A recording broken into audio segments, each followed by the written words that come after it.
Okay, we'll take up our last case of the morning, which is Madison Oaks versus Florida Housing Finance Corporation. And you may proceed. Thank you, Your Honor. My name is Tim Schulte. I'm at the law firm of Zimmerman, Kaiser, and Sutcliffe, and I represent the appellant, Madison Oaks. I'd like to reserve 5 minutes for rebuttal. All right, you may continue. As you heard, Your Honor, the parties worked out in advance that because Madison Oaks issues on appeal with relation to the Manatee Charter School are identical to Sterling Terrace, for purposes of judicial economy, we're going to stand on the arguments that counsel for Sterling Terrace made, and we've advised appellee of that in advance, and I believe has no objection to that. Your Honor, so the issue is the trial court's decision, which erred as a matter of law in finding that the Harper's Point development site was not a scattered site. The issue at trial and the issue before this court has always been the same. There is an easement that divides the development site into a north parcel and a south parcel. The question has always been, is that easement a street easement? Because under the RFA definition of a scattered site, if that easement is a street easement, then it's a scattered site. Let me ask this. What appears in the record as a copy of the plat, I guess it's book 134, page 378, just says 50-foot street, but there are no words of dedication on the document that I saw. Are there any, typically in a modern plat, you see the words, the streets shown on this plat are dedicated to the public, and there's an acceptance by the city and all that. Are there any words of dedication on this plat? I'd have to go back and look at the plat, Judge, because that was not ultimately an issue at trial. But I think I can answer the dedication question by saying this. There were 2 sales within the platted subdivision. And as this court, the 5th DCA, held in Enos versus Casey Mountain, when somebody buys a lot within a platted subdivision, they have an implied street easement over the platted streets. But accepting that to be the case, doesn't the current, aren't both sides of this easement, let's call it a street easement, or, we all know we're talking about that strip, aren't they in the same hands now? No, Your Honor. They control, the same party, doesn't the applicant control everything on both sides of that easement? No, they do not, Your Honor. So there's 2 sets of deeds. The first set of deeds are petitioners' exhibits 14 and 15. Those deeds establish that there are 2 landowners within the platted subdivision that have access to that street easement. There's a second set of deeds, which is exhibit P13. And in that landowner was given an express easement. In his deeds, or actually it's a corporation, WJJR, they were given a right of ingress and egress over the platted streets. By law, that's an express easement. But that assumes that there are platted streets, and which brings me back, and again, I recognize that apparently, for whatever reason, the parties didn't raise the issue, but I'm trying to understand if these streets were ever dedicated to the public, or if there was a common law dedication which requires acceptance and maintenance. And I think we can all agree that there's apparently no street there and it's got vegetation. Apparently the evidence is you couldn't run a car over there. Yeah, I think that's accurate, Judge.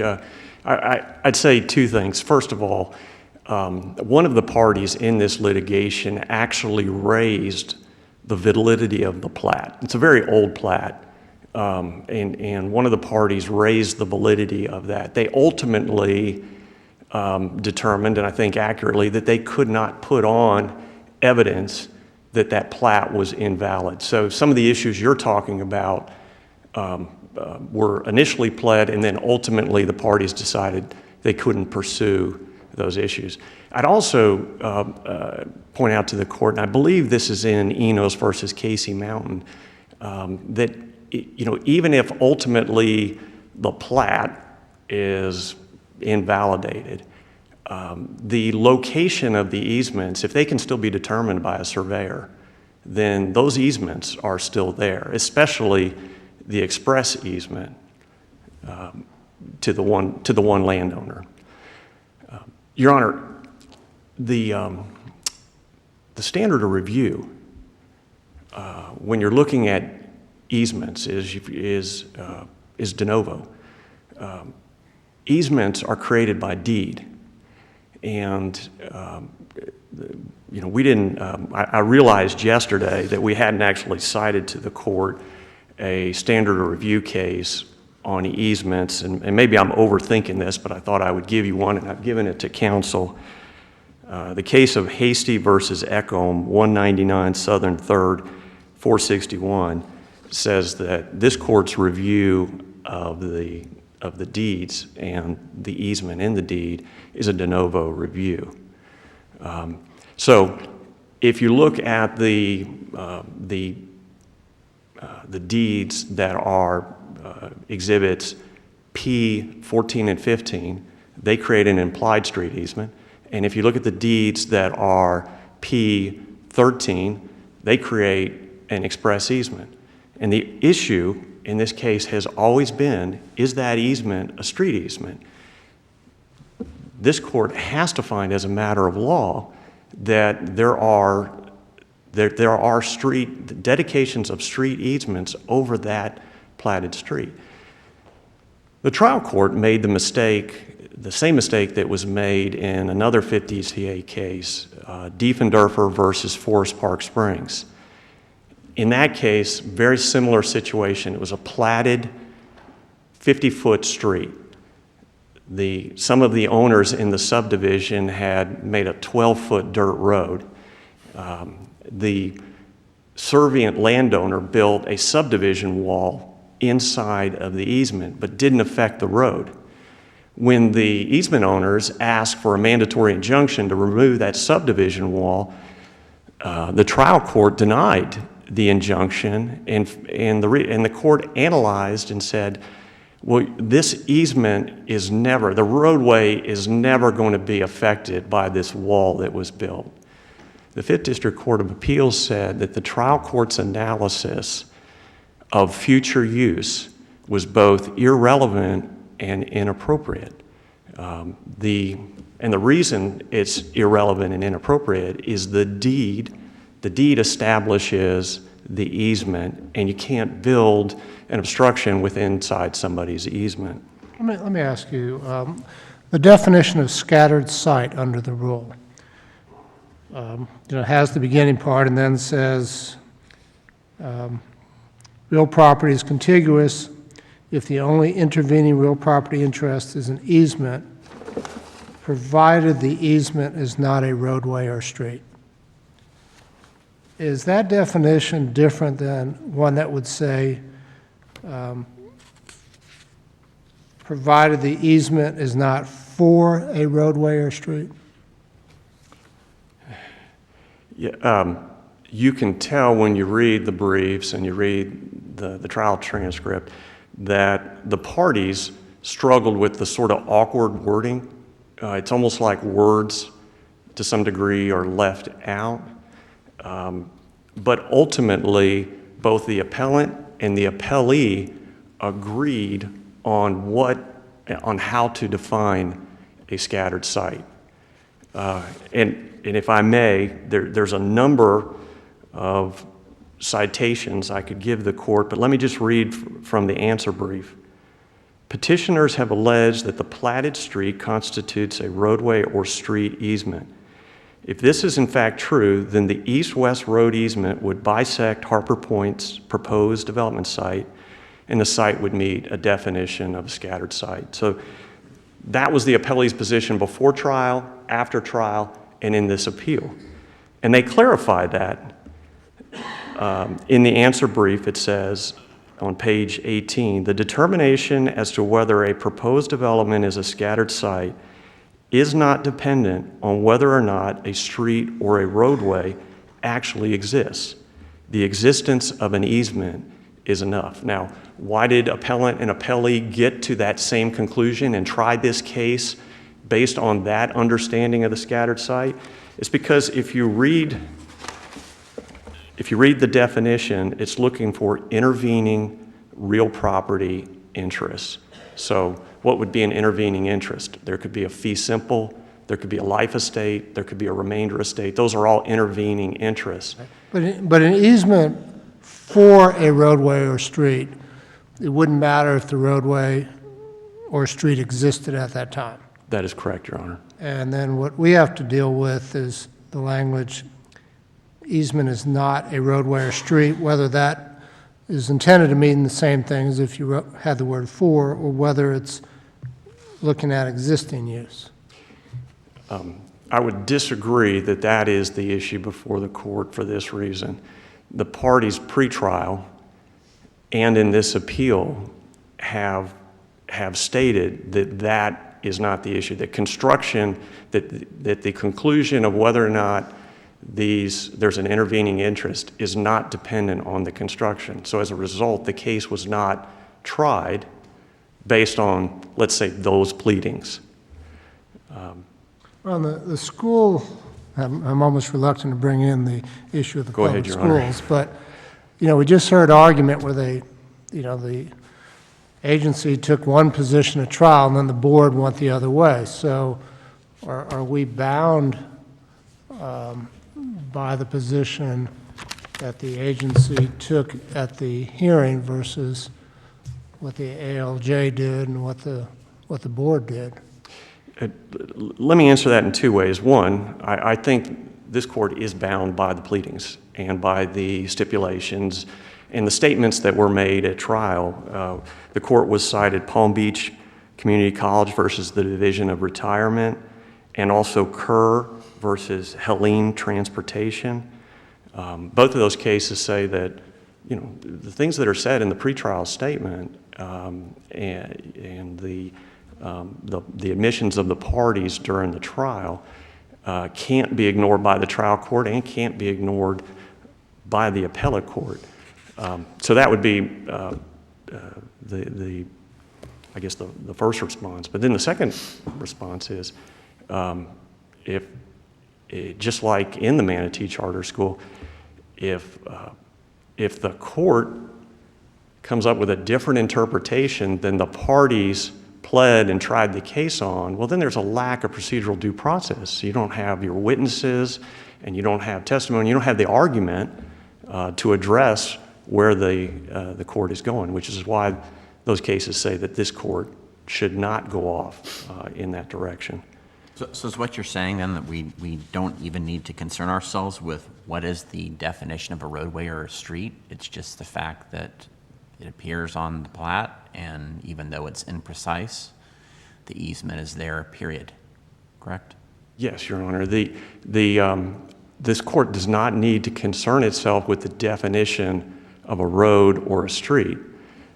What this court needs to consider is the definition of a street easement or a roadway easement. And that was a mistake that was argued, I believe, in the appellee's brief. They put on a witness to talk about what a street is. They've cited to the dictionary definition of a street. Nobody has objected to those definitions of street. The question is there a street easement? And an easement is an intangible. It's a type of an ownership interest. You can't build a road across somebody's property and say, aha, I have an easement. The easement is created by deed, and I cited the court to that case, the Hasty versus Ecom case. And it specifically says easements are created by deeds, not by construction. Any more than I can build a fence around a piece of property and say I'm the owner of the property because I built the fence. Construction does not equal easement in this case. Your Honor, because the court made the Diefendorfer error, in other words, the court looked at, and I should say this, some of your questions have sort of assumed that the trial judge said, I read the rule to mean that there has to be a constructed street or a future constructed street. But the court never reached that conclusion. There's nowhere in the trial order where the judge says, I'm going to go off on a different direction. I don't agree with the parties. I think that the rule is asking, or the RFA is asking, whether there is actually a street constructed.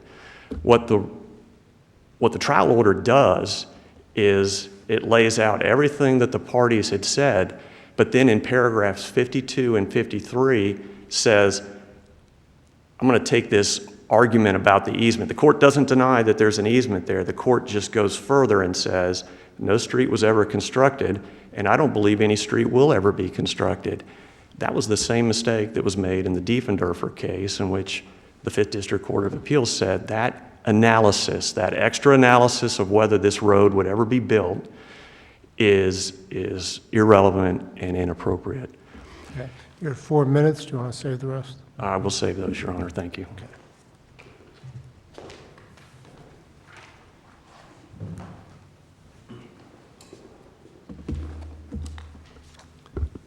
May it please the court, again, my name is Chris McGuire with Florida Housing Finance Corporation.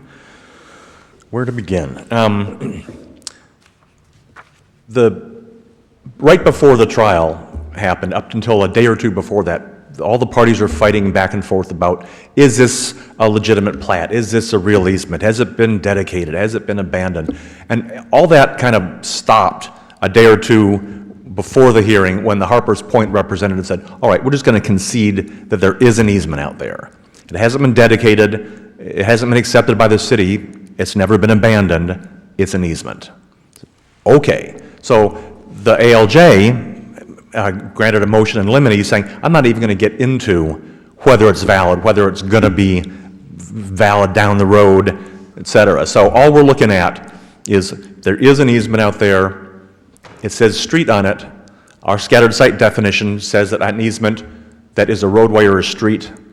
We have interpreted that pretty consistently as though there were the word for on there. In other words, an easement that is for it, the roadway does not have to be constructed as of the application deadline. Now the reason for this is that scattered sites involve a couple of, 2 or more parcels that are separated by property or by a road, something that impedes the tenant's ability to go from one parcel to another. And that's why we look at scattered sites. There's, amenities have to be done in certain ways, development points have to be done in certain ways. There are a lot of ways to sort of scam the system using scattered sites if we don't have some kind of control over it. But the easement out there now, even though it says it's for a street, the evidence is pretty clear that it's never actually going to be a street. So whatever rights the landowner there may have in that easement, it's never going to be constructed as a street. There's nowhere for it to go. It's a road to nowhere.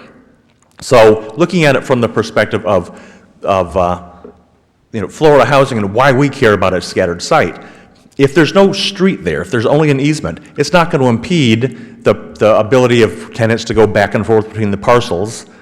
They can walk across it. They own the property. They own the entire parcel. There's an easement across it, and if there's no road, there's no impediment, so it doesn't really matter to us. When you look at that Diefendorfer case, if I said that right, that talks about putting an obstruction in the road or in the easement.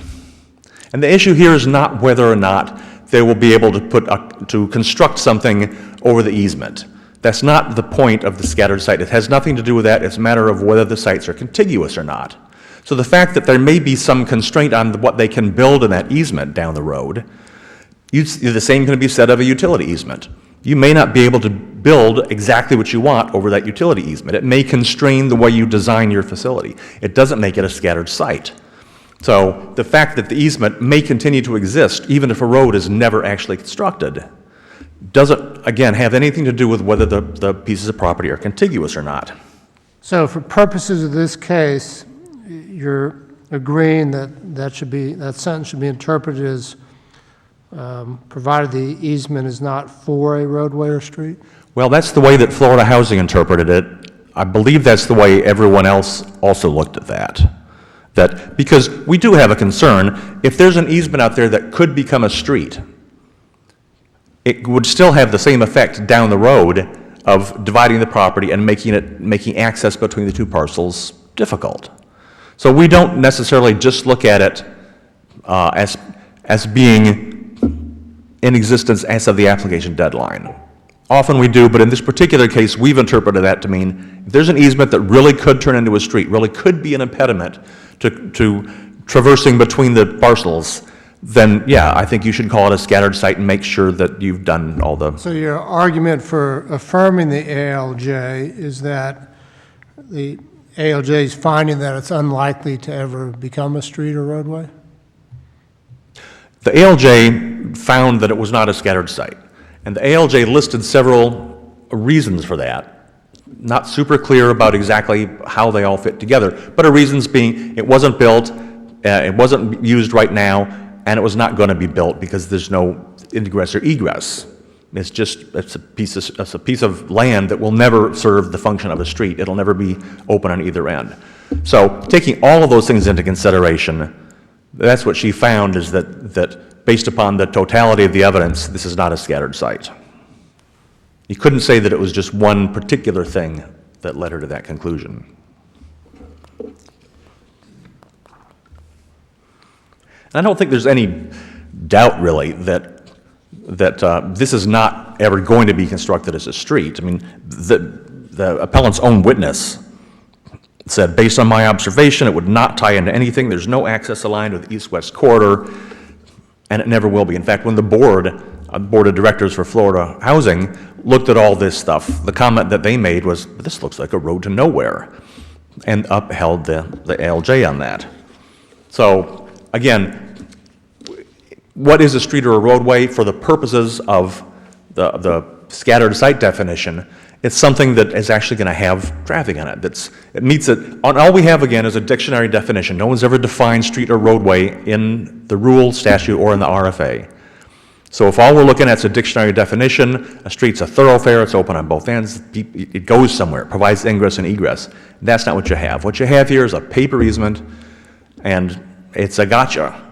You know, it's like, this isn't a real issue, but it's a way that we can maybe knock someone out and get funded.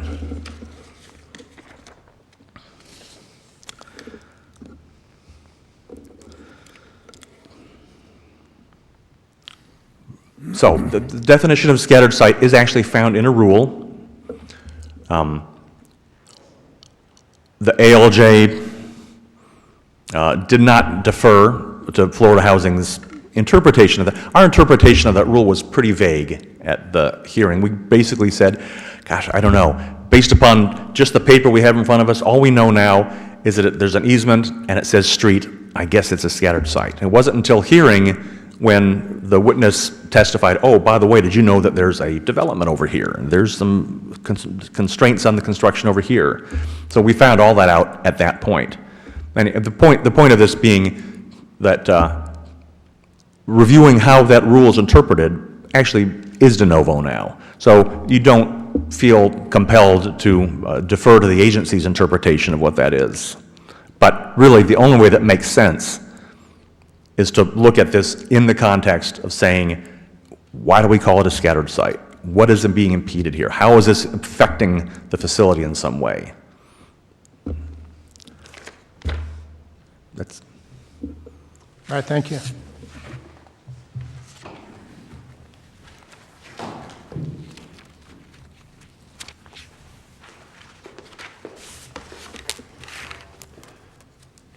Mr. Schulte, if you prevail on this argument, your client still only gets relief if you prevail on your other argument as well? That is correct, Your Honor. Okay. That is correct.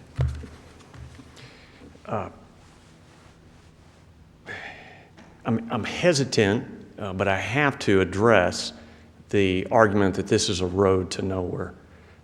That issue was never tried. It was never pled, and it was never tried. I actually think this road, there is a westerly termination of this road, but it grants easement access to the north and the south parcel. It also grants access to a road that showed on the plat and that showed on the survey that goes north and south. The south terminus of that road is University Avenue, which is one of the main thoroughfares in Gainesville. But none of that came out in the record because that was not the issue that was tried. And it would be procedurally inappropriate to now start trying a case that the witnesses weren't and the parties weren't on notice of.